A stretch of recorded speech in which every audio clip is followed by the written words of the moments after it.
grand dialogue. Sigika Foba. Le grand dialogue, l'émission de débat du studio Tamani sur votre radio. Chaîne Nibiru. Halud Mauni. Chaîne Nibiru. Sigika Foba. Le grand dialogue. Le grand dialogue. Mesdames, Messieurs, bonsoir. Nous sommes mercredi 14 janvier 2015. Bienvenue à cette émission. Je suis Famoussa Sidibé. Nouhoumdire est à la technique. Nous allons débattre de la question des femmes dans la gestion de l'eau au Mali. Nous allons le voir avec nos invités, Djibril Koulibaly de l'ONG Djigui, Madame Traoré Kadaoué Demba, ingénieure hydraulique, et Madame Bamba Aminata Konaté de la SOMAGEP. Donc c'est parti pour le grand dialogue. Studio Tamani. La prise en compte du genre dans les projets d'accès à l'eau et à l'assainissement s'est souvent limitée à une analyse de contributions spécifiques des femmes et aux bénéfices qu'elles pourraient attendre du projet dans le cadre du partage des rôles préexistants. Le besoin d'inclure les femmes à un niveau plus politique n'est pas ressenti. Alors nous allons donc partir avec cette première thématique: comment associer les femmes à la gestion de l'eau? La consommation domestique de l'eau existerait-elle sans les femmes, Madame Demba? Bonsoir. Bonsoir à vous. Donc, comme vous avez si bien dit, la question de gestion de l'eau, mais la consommation de l'eau sans les femmes, pratiquement, on peut dire que c'est impossible, car c'est eux qui sont les premières chaque jour à utiliser cette eau à divers besoins. Approchez-vous un peu. À divers besoins domestiques. Donc, cette gestion émane beaucoup des femmes. Alors, Djibril Koulibaly, vous êtes de l'ONG Djigui. Dites-nous, qu'est-ce que l'ONG Djigui fait dans ce domaine? Merci. Et je remercie tout le monde de nous avoir invités sur ce plateau. Et je remercie d'abord surtout notre partenaire Waterid, qui a facilité ça afin que nous puissions être sur ce plateau pour pouvoir débattre ce sujet qui est vraiment préoccupant. Et l'ONG Djigui est dans ce processus depuis sa mise en place, parce que l'ONG Djigui est en fonction depuis 90 et 90-91. Et nous avons pris la rêne dans ce processus. Et depuis 1994, nous sommes dans le domaine de l'eau. Parce qu'avec le projet urbain du district de Bamako, nous sommes dans le domaine de l'eau. Après, nous avons eu ce partenariat avec Waterid en 2000. Et depuis 2000 jusqu'à aujourd'hui, on a avec Waterid pour pouvoir mettre l'accent sur le problème de l'eau. L'eau, par exemple, au niveau de ça, l'ONG Djigui, parce que Waterid d'abord avait initié le processus pour voir le district de Bamako, quels sont les coins où les femmes, les gens sont très déficitaires en matière d'eau potable. Et le point de chute premier, c'était Nafadji, en commune 1, c'est-à-dire on dit Nafadji Doumazana. Donc où il n'y avait même pas de point d'eau potable là-bas. Il n'y avait rien. C'est-à-dire que c'est un terrain vierge où les femmes avaient trop de problèmes en matière d'eau. Et le coût d'eau, souvent les gens mettaient dans les environs de 2500 à 3000 pour ceux qui sont un peu lésés, pour payer de l'eau et puis amener dans le coin pour pouvoir s'approvisionner, faire beaucoup de choses. Et il y a eu beaucoup de laissés, les femmes ne travaillaient même pas. Parce que au début, si on essaie de voir au niveau de Nafadji, les femmes c'est une zone semi-urbaine. Donc de fait, elles partaient chercher faisaient le petit commerce au niveau des communes riveraines. Et du coup, toutes les activités se sont dirigées vers l'eau, la recherche de l'eau. La recherche de l'eau. Alors, Madame Bamba Aminata Konaté, vous êtes à la SOMAGEP. C'est quand même inédit d'avoir une femme à la SOMAGEP, non? Bonsoir. Et je vous remercie de nous avoir donné l'opportunité de participer à cette émission. Je remercie également l'initiateur de ce projet qui est l'International Water Association avec son partenaire USAID de nous avoir permis de travailler sur ce projet-là. Dire que c'est inédit qu'une femme travaille à la SOMAGEP, je ne sais pas, mais la SOMAGEP a fourni énormément d'efforts ces 3 dernières années depuis sa mise en place. Au niveau du recrutement, il y a eu plus de 150 femmes recrutées au niveau de la SOMAGEP. Je profite de l'occasion pour dire bonsoir, notamment au président directeur général Boubacar Khan. On vous enverra la facture. Et tous les, et tous les directeurs et tout le personnel de la SOMAGEP. J'avoue qu'il y a de plus en plus de femmes qui sont recrutées, mais quand on fait... quand on essaie de voir le ratio femmes-hommes, donc l'équité au niveau de l'emploi des femmes, on se rend compte que il y a beaucoup d'écart. Il y a beaucoup d'écart. Donc ça ne vaut pas 25% du personnel. Ça, c'est pour la SOMAGEP, mais au niveau sous-régional, même en Afrique, comme il y a eu une enquête de l'IWA, l'International Water Association, au niveau de 15 pays africains, qui a démontré qu'il y a à peu près 20% de femmes qui arrivent à travailler dans les sociétés d'eau potable. Donc, c'est qui donne un chiffre assez bas et on doit faire des efforts pour justement pour rehausser cela. Voilà. Alors, je rappelle que la SOMAGEP, c'est la Société malienne de gestion de l'eau potable, si je ne me trompe, c'est ça? Exactement. Alors, je me tourne vers Madame Traoré Kadaoué Demba, ingénieur Damba, ingénieur hydraulique. Alors, Madame, hydrologue. On va y arriver. Alors, pourquoi c'est les femmes qui sont uniquement mises à contribution pour la recherche de l'eau potable pour le foyer, par exemple? Pourquoi uniquement les femmes? Donc, merci. Dans nos sociétés, c'est les femmes qui préparent et c'est les femmes qui font la lessive. C'est les femmes qui s'occupent d'une manière ou d'une autre de la maison. L'entretien, surtout d'une concession, émane une utilisation forte de l'eau. Donc, mais pour une femme comme vous, par exemple, vous n'êtes pas souvent à la maison. Mais même si je ne suis pas à la maison... Et comment faites-vous? Non, je dois savoir comment on doit utiliser l'eau. Il faut une quantité suffisante de l'eau pour suffire aux besoins de la famille. Mes besoins domestiques, au lavage... Donc vous vous plaisez dans cette situation? Oui. D'être la seule à être à l'affût de la seule bonne fontaine du quartier?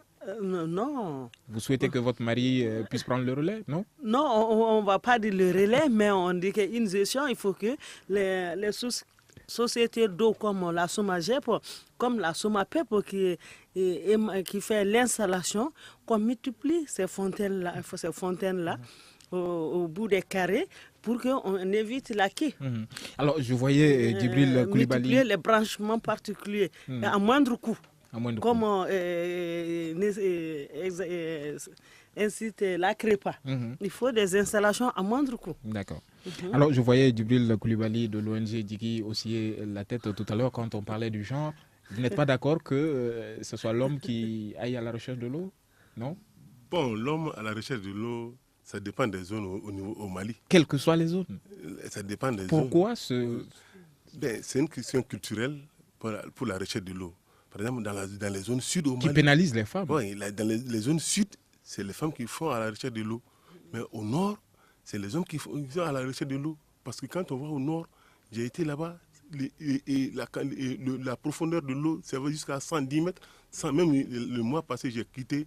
Avec les puits à grand diamètre. Avec les puits à grand diamètre, j'étais à 110 mètres pour pouvoir avoir de l'eau. Donc là, on ne peut pas envoyer la femme aller chercher de l'eau.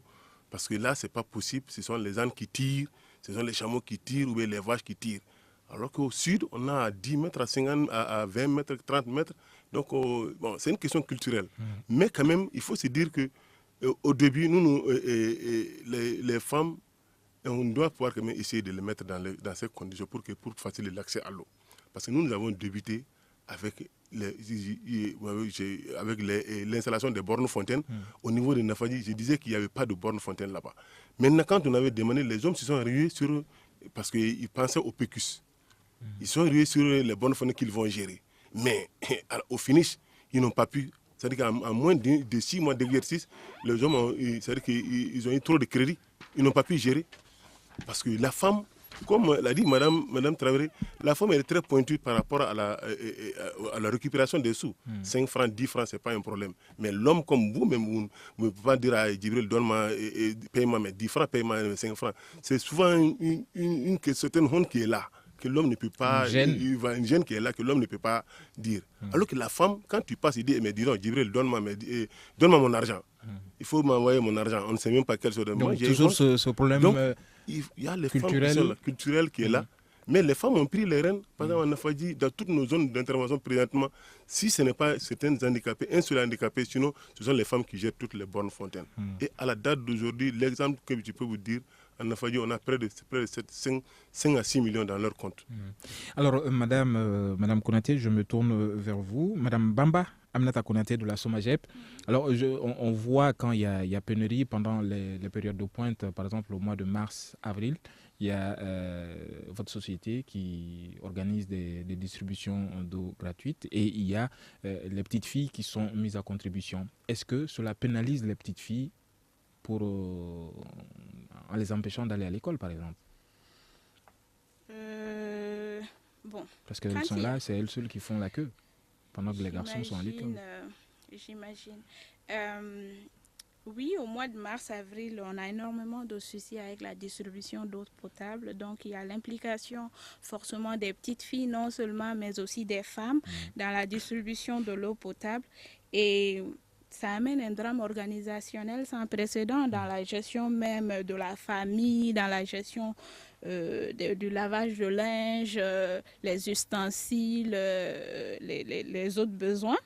Non, il y a énormément de conséquences sur la vie des petites filles.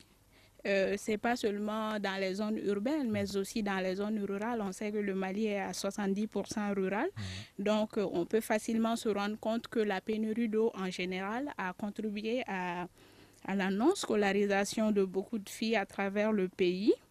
Et même la déscolarisation également, parce que des fois, il faut aller chercher l'eau très loin et tout. Donc, voilà, derrière tout ce drame organisationnel, on a un drame économique qui est là. Donc, oui, ça joue énormément, mais ce fossé-là n'est pas typique au Mali seulement.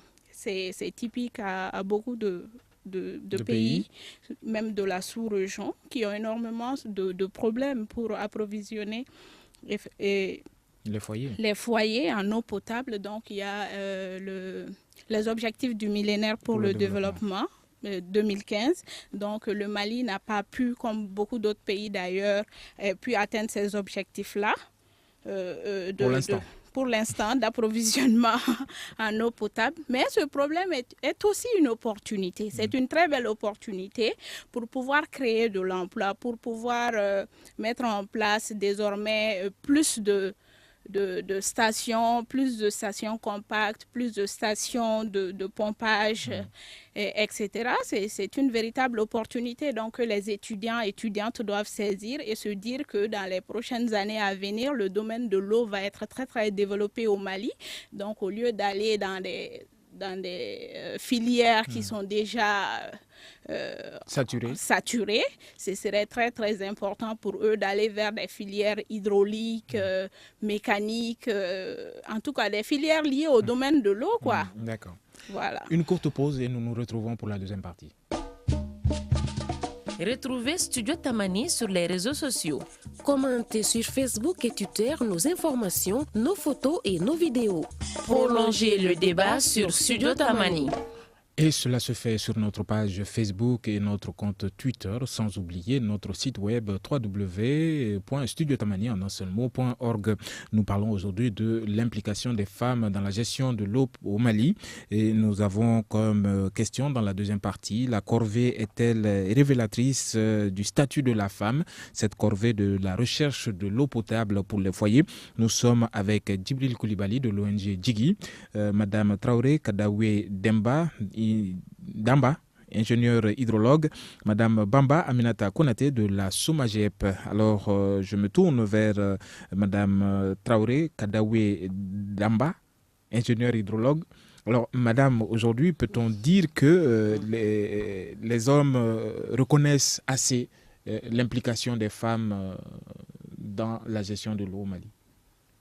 Donc, de façon générale, on peut dire qu'ils reconnaissent la place de la femme dans le foyer concernant l'utilisation de l'eau. Mais dans la gestion de l'eau, de façon générale, on dirait qu'il n'y a pas l'équité. C'est ça même le problème que l'UA a voulu évoquer dans 15 pays d'Afrique. Quand vous dites qu'il n'y a pas l'équité, c'est-à-dire? Il n'y a pas équité.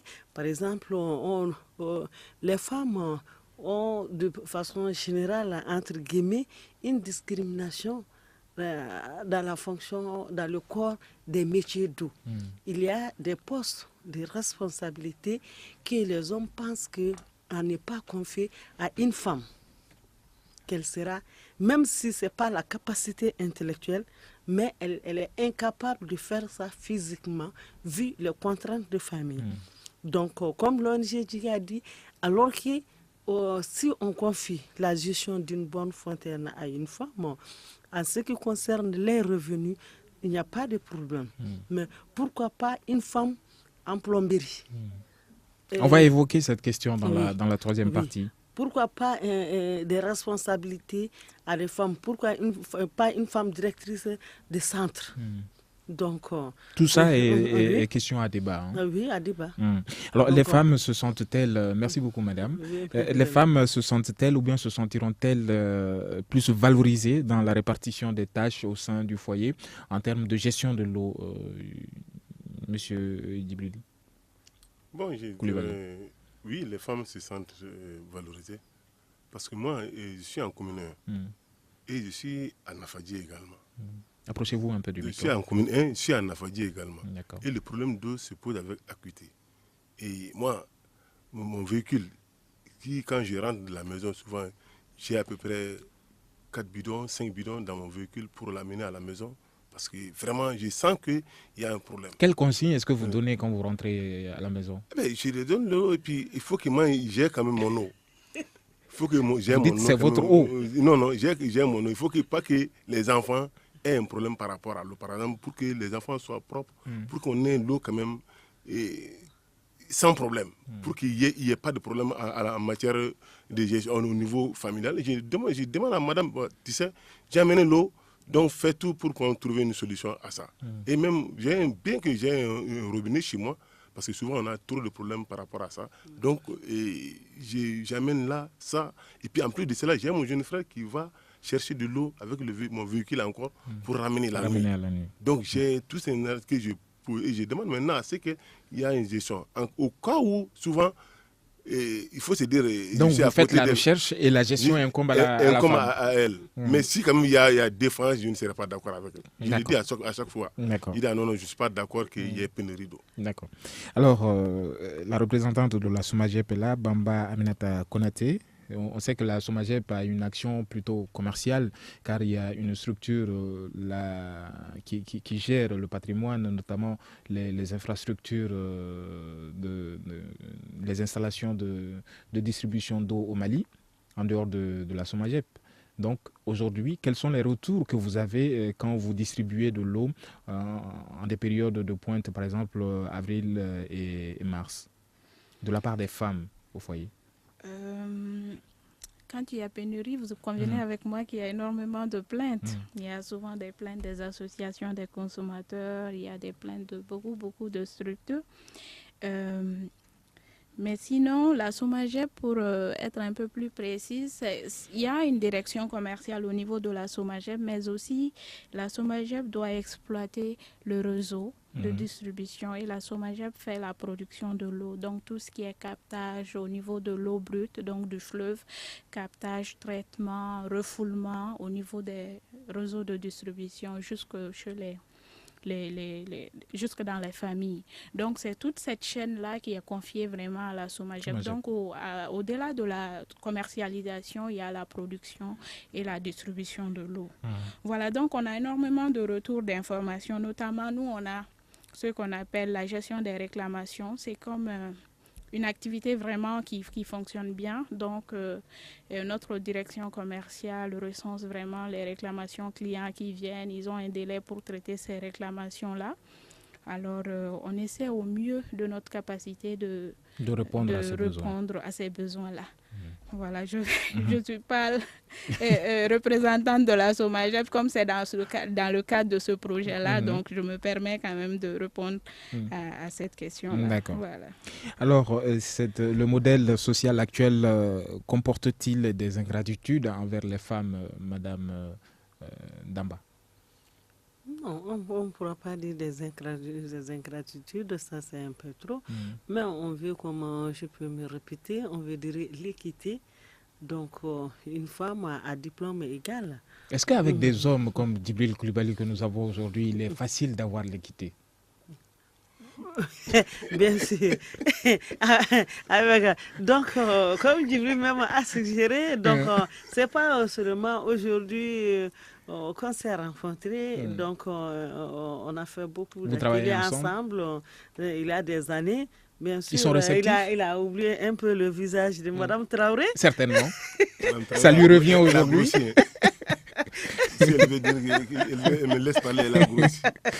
Elle a changé. Un peu le visage. Sinon, je pense bien qu'avec lui, et je profite même de dire, s'il peut sensibiliser les autres hommes pour nous, pour qu'il y ait cette équité femmes-hommes dans les prises de décision et pour responsabiliser les femmes. D'accord. Alors, Djibril Coulibaly, vous êtes de l'ONG Djigui. Est-on en mesure aujourd'hui de casser cette barrière sociale qui maintient tant de tabous autour du rôle de la femme dans la gestion, de façon générale, dans les foyers? Je pense bien. Donc, pour dire que hier seulement, j'avais un atelier équité, inclusion à la matière, pour pouvoir voir ce que nous avons fait jusqu'à aujourd'hui. Voir maintenant, comme on a un consultant qui va venir d'ici dans 2 semaines, pour voir ce que nous avons fait en matière d'équité par rapport à l'eau, à l'accès à l'eau. Donc, on doit pouvoir le faire pour quand même essayer. Nous avons pris Nafadji, la commune 1, pour pouvoir voir qu'est-ce que les femmes sont en train de faire, comment les femmes souffrent, comment on peut les valoriser dans ça. Vous avez vu qu'on a parlé de l'équité par rapport à ça. Nous avons, même les femmes, nous avons valorisé les femmes. Les femmes même ont pris une décision et elles ont même eu à faire une association, Chesriton, pour pouvoir prendre en compte la gestion de l'eau. Et je vais vous donner même l'étude que Ouattara a menée. Je vais vous laisser ça pour que vous exploitez un peu et puis mettre ça dans le document encore pour pouvoir exposer à d'autres. Si vous voulez, je vous donne sur clé. Donc maintenant, pour le problème d'eau, pour qu'il y ait l'équité, il faut qu'il y ait insuffisance. Parce que s'il n'y a pas suffisance, ça pose problème. Suffisance en quel Suffisance, en quantité quoi, et en qualité. Donc, madame est là, bien sûr qu'elle n'est pas dans certains rouages. Donc, au niveau de la SOMAGEP, nous traitons avec eux. Maintenant, que la SOMAGEP essaie de lever un peu le pied parce qu'ils disent souvent nos quartiers périphériques. Ce n'est pas seulement la commune 1, la commune 6, la commune 5. On a des problèmes d'eau. Parce qu'ils disent, il y a des zones rouges, il y a ceci, il y a cela. Donc, ça pose problème. Présentement, là où je vous parle, nous avons à peu près 6 à 7 bonnes fontaines à pareille heure n'ont pas d'eau. Qui ne sont pas alimentés. Ils ne sont pas alimentés. C'est à partir de 22h, 23h. Et à partir du mois d'avril, c'est à 1h du matin, 2h que ces bonnes fontaines-là ont de l'eau. Et les femmes, vous allez voir, je vais prendre une photo pour venir vous donner. Souvent, je me réveille pour aller faire, je fais exprès. C'est pourquoi Ouattara m'a mis dans ce processus pour venir défendre un peu. Je me lève souvent à 1h, 2h du matin pour venir filmer les femmes. Elles sont autour des bonnes fontaines pour pouvoir venir chercher de l'eau. Et ça trouvait que les bonhommes là sont en train de dormir. Donc l'équité, souvent ça pose problème. Parce qu'il y a trop de risques. Il faut parler des risques surtout par rapport à la recherche de l'eau. Alors on est toujours dans ce rôle de la femme par rapport à l'homme, toujours dans la gestion de l'eau, dans le foyer, dans des zones par exemple comme Bougouba, en plein cœur de Bamako. Je ne fais pas de la publicité, mais il y a des difficultés énormes. Comment expliquez-vous ces difficultés-là qu'ont les femmes à avoir de l'eau pendant des moments ordinaires? Il faut attendre 22h, 23h pour qu'il y ait de l'eau. Mais ce n'est pas seulement les femmes, c'est tout le monde. C'est tout le monde qui a besoin d'eau. Ah, c'est vrai que les femmes utilisent énormément l'eau, les femmes gèrent ça à la maison et tout, mais tout le monde a besoin d'eau. Donc, moi, dans ces débats-là, vraiment, je ne sais pas si je réponds vraiment au nom de la SOMAGEP ou si je réponds au nom de l'IWA et du projet de l'IWA. Voilà. Sinon, je sais que ce n'est pas un manque de volonté, vous conviendrez avec moi. Là-dessus, l'eau, c'est énormément d'investissement, beaucoup de milliards de francs CFA. Donc, il faut énormément d'efforts de la part de nos gouvernants, mais aussi des bailleurs de fonds. Ce n'est pas une question simple. Partout dans le monde, cette question est cruciale et tous les gouvernements en parlent.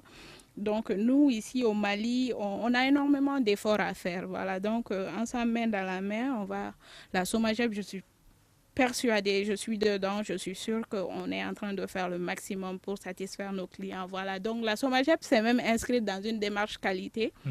ISO 9001 qui est orienté satisfaction client. Donc, l'objectif premier de la SOMAGEP, c'est de satisfaire vraiment au mieux ses clients.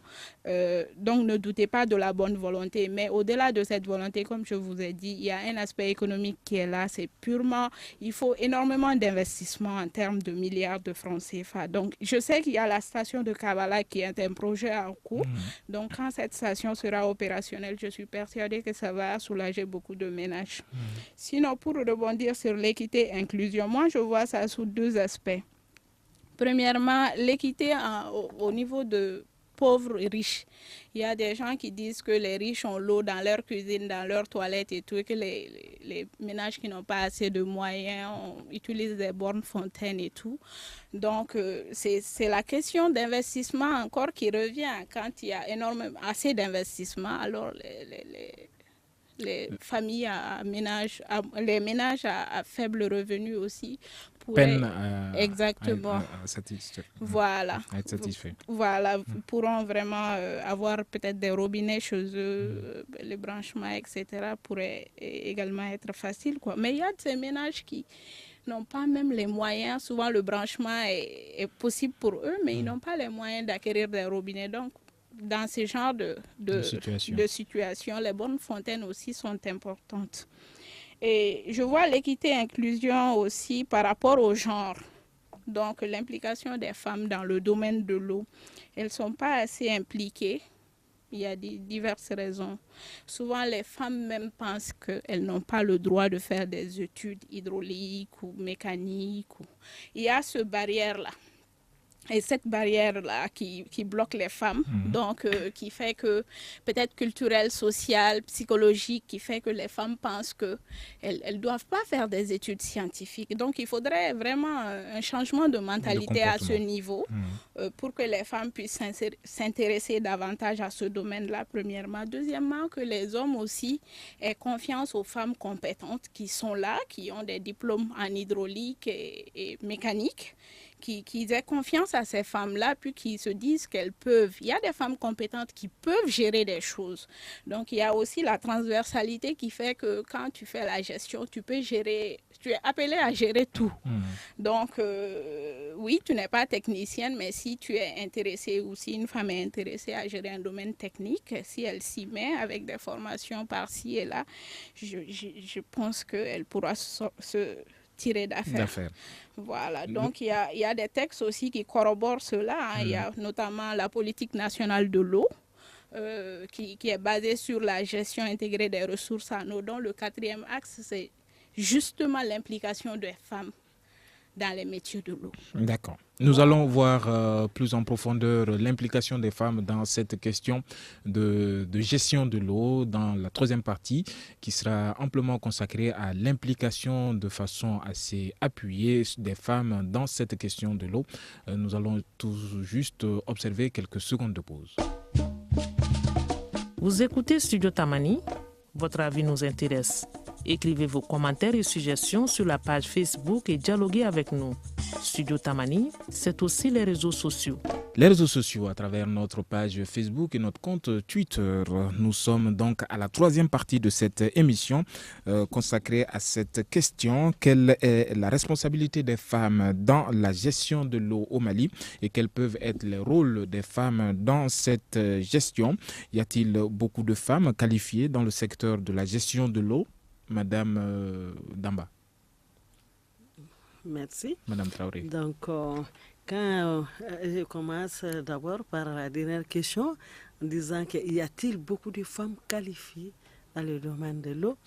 Donc, comme Madame Bamba a suggéré déjà, c'est pas si c'est un peu les traditions, mais une méfiance devant le corps de l'eau.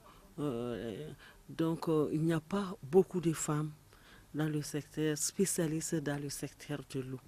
Donc, c'est là où nous, avec IWA, c'est cette barrière que nous voulons casser, qu'on incite les femmes à des formations dans le corps des métiers de l'eau. Comme quoi? La plomberie? Oui, comme la plomberie, comme l'installation, comme l'hydraulique. L'hydraulique. Si je prends le cas, par exemple, j'enseigne à l'École nationale des ingénieurs du Mali. Je vois que quand au tronc commun, c'est vrai, l'école, il y a moins de filles à l'école. Vous êtes combien d'ingénieurs, femmes ingénieurs à cette école? À cette école, qui enseigne dans le secteur eau, nous sommes deux. Deux. Sur combien d'hommes? Sur une centaine. Centaine. Quand même. Donc, je reviens à mes étudiants. Donc, il y a peu de filles qui rentrent même à l'école de façon générale, comme Mme a signalé. Il faut qu'on incite d'abord les filles vers la science. Les filières scientifiques. Que ce n'est pas un tabou. Donc, il suffit d'une volonté seulement. Et les parents aussi, il faut les sensibiliser. Donc, vers la science. Et en ce moment, je reviens encore à mes étudiants, il faut les sensibiliser, il faut que les sociétés d'eau, les ONG, donc quand ces filles-là finissent, donc il y a un recrutement. Quand moi je demande à mes étudiantes, pourquoi vous n'avez pas choisi l'option hydraulique? La toute première réponse, il dit, est-ce qu'on aura du travail? Il n'y a pas de débouché. On dit le travail, est-ce qu'on aura du travail? J'ai dit oui, on aura du travail. Et en ce moment, la preuve, madame travaille. J'ai dit la preuve, vous travaillez. Non, on n'aime pas l'enseignement. Alors, Djibril Koulibaly, y a-t-il assez de femmes qualifiées dans des métiers en lien avec l'eau? Il n'y a pas beaucoup de femmes qualifiées, mais il faut se dire que madame, ce que madame vient d'évoquer, mais la balle, ça revient à eux elle-même également, hein, parce que souvent dans la famille, on dit que ce n'est pas un travail de femme. Ce n'est pas qu'à madame. Elles disent que ce n'est pas le travail des femmes. Avec des maris comme Djibril Koulibaly. Non, moi, ce n'est pas comme ça. Vous êtes pour? Moi, je suis pour. D'ailleurs, mes enfants, ma première fille, elle fait des études dans ce domaine-là, présentement. Parce qu'elle m'a vu comment je travaille dans le domaine de l'eau et je l'amène souvent, quand j'animais, je partais faire le suivi, je l'amène avec moi. Elle a vu, elle a vraiment pris goût de ce travail-là. Elle tient à faire ça. Donc je l'ai amenée petit à petit dans ce processus. Donc présentement, quand même, elle est dans ça. Je suis même en train de payer d'autres études pour elle, pour qu'elle puisse être dans le domaine de l'eau comme il faut. D'accord. Merci beaucoup, Djibril Koulibaly de l'ONG Djigui, Madame Bamba, Aminata Konaté. On vous prend comme la représentante de Somagep. Hein. D'accord. Alors, quel que soit le qualificatif qu'on vous donne aujourd'hui, vous avez un pied à la Somagep. On sait que la Somagep travaille en collaboration avec la Somapep, qui gère le patrimoine de l'eau, donc les installations. Est-ce qu'il y a beaucoup de vos sœurs qui sont dans ce secteur-là, qui sont à la Somapep et qui travaillent avec les agents de terrain? Non. Un constat. Je dois avouer que... Parce qu'il y a deux choses. Non seulement les femmes n'ont pas beaucoup étudier dans les domaines techniques. Donc, il y a un manque de femmes à ce niveau-là. Donc, les ressources ne sont pas disponibles, mais aussi il y a une certaine frayeur. Pourquoi? Peut-être culturelle, peut-être sociale. Les gens sont réticents à employer, à l'idée d'avoir des femmes sur le terrain, etc. Donc, voilà, mais dans les structures publiques, ce cas-là ne doit pas exister. Et si, cette marginalisation ne doit pas exister dans les structures publiques. Malheureusement, parce qu'il y a très peu de femmes qui ont des diplômes hydraulique ou mécanique ou même de plomberie, etc. Et il y a aussi une réticence des employeurs à les prendre. Donc, il y a ces deux aspects-là qu'il faudrait absolument qu'on regarde de plus près pour essayer de trouver des solutions à ça. Donc, les femmes ont peur des domaines techniques en général. Et puis, même si la jeune fille veut choisir l'ENI, l'École nationale d'ingénieurs, ou veut s'aventurer dans un domaine technique, peut-être la famille va l'influencer. Ses amis vont l'influencer en lui disant que ce n'est pas vraiment fait pour les filles, les femmes, etc. etc. Donc, il y a très peu de gens qui sont encouragés à poursuivre leurs études dans ces domaines-là. Et de l'autre côté, les entreprises peinent à faire confiance aux femmes. Bon, il y a diverses raisons. Moi, je pense qu'il y a des femmes compétentes qui existent toujours. Il faut aller les chercher. Il faut aller les chercher, les identifier. Certaines dorment à la maison avec leur diplôme aussi. Exactement, il faudrait qu'elles se montrent aussi. Donc, il y a cet aspect-là. Donc, il faudrait vraiment qu'on travaille là-dessus. Parce qu'en fait, ce qui s'est passé, c'est que les femmes qui ont eu... En fait, il y a des femmes qui ne sont pas compétentes, ou pas très compétentes. C'est un aveu. Oui, c'est un aveu. Il y a des femmes qui ne sont pas très compétentes, donc qui chantent beaucoup ou qui parviennent à avoir le diplôme quand même. Qui parviennent à avoir le diplôme, mais qui, une fois recrutées, ne font pas leur boulot correctement.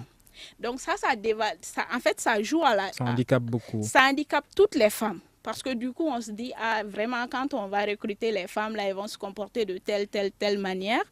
Alors, les gens sont réticents. Parce qu'avec les maternités, comme vous le savez, les femmes tombent malades et tout. Donc, les gens sont réticents. Et puis, les congés de maternité, par exemple, si on recrute un AZ, je ne sais pas, vous avez tous vu des agents de zone chez vous qui partent déposer des factures ou qui font la relève. Donc, si on prend une femme dans ce genre de métier et que la femme tombe enceinte, alors il y a ces aspects-là, ça la pénalise énormément et ça pénalise la société du coup. Donc il faudrait, et aussi parce que ces agents de zone-là ont un calendrier à respecter. Donc pendant les périodes de grossesse et d'allaitement, les femmes ont du mal à suivre ces calendriers-là. Donc il y a ces blocages qui sont là.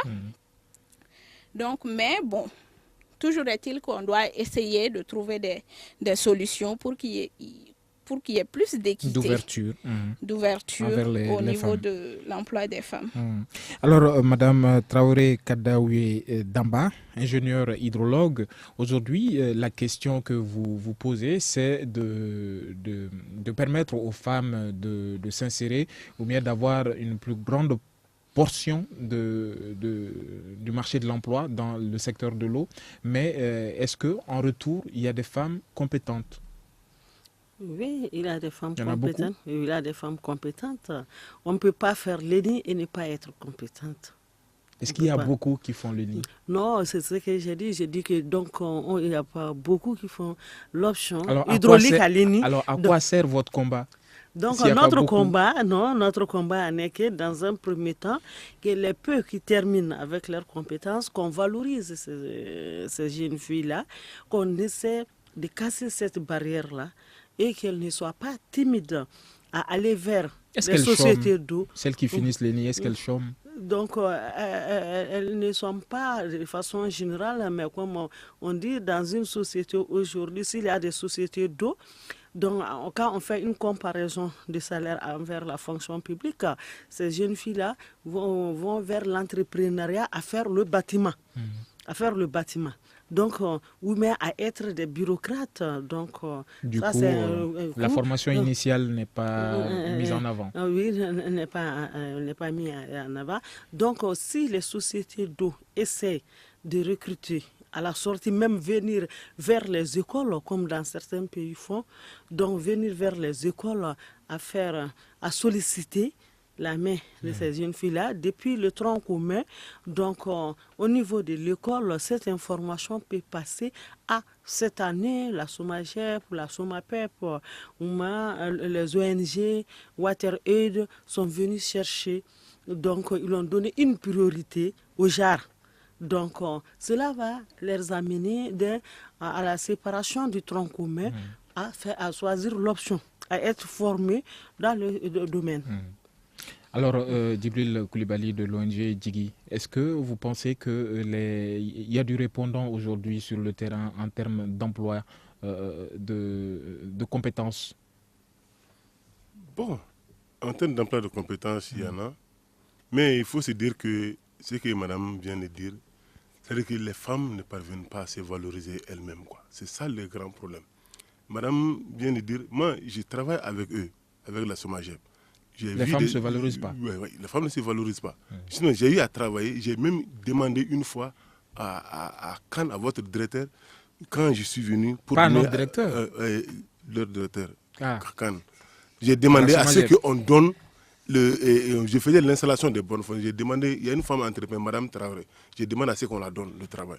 Et que même je vais suivre parce que pour elle, elle est venue me voir, elle me dit que Djibril, on ne parvient pas à me donner, il y a ceci, il y a cela. J'ai dit, d'accord, je vais te donner.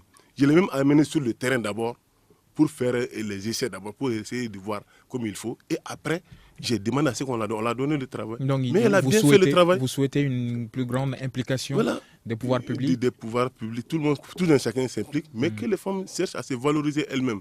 En quoi faisant? En quoi faisant? En montrant qu'elles peuvent faire le travail. En étant agressive? En étant très agressive. En montrant qu'elles peuvent faire le travail. Si elles ne peuvent pas le faire, elles veulent faire le ménage. Même avec le diplôme de doctorat, elles aiment faire le ménage. Comment on va faire? C'est ça le grand problème. C'est-à-dire qu'il faut qu'on essaie de se défaire de ces trucs ancestrales-là pour dire que non, la femme, c'est le foyer, ceci, c'est là. Il y a des barrières sociales aussi qui font que les femmes diplômées, souvent, peinent à occuper un emploi. Bon, les femmes, c'est tout ce que je parle de leur valorisation. Parce qu'il faut qu'elles... Mais comment peut-on se valoriser quand on a un mari qui ne veut pas qu'on travaille? Ah là, ça c'est autre chose. Comment sensibiliser le mari? Et que dites-vous au mari? Non, ma femme travaille. C'est sur ces mots que nous mettons fin à cette émission, une émission qui était consacrée aux femmes, au rôle de la femme dans la gestion de l'eau au Mali. Nous étions avec 3 invités, nous avons abordé 3 questions. Comment associer les femmes à la gestion de l'eau au Mali?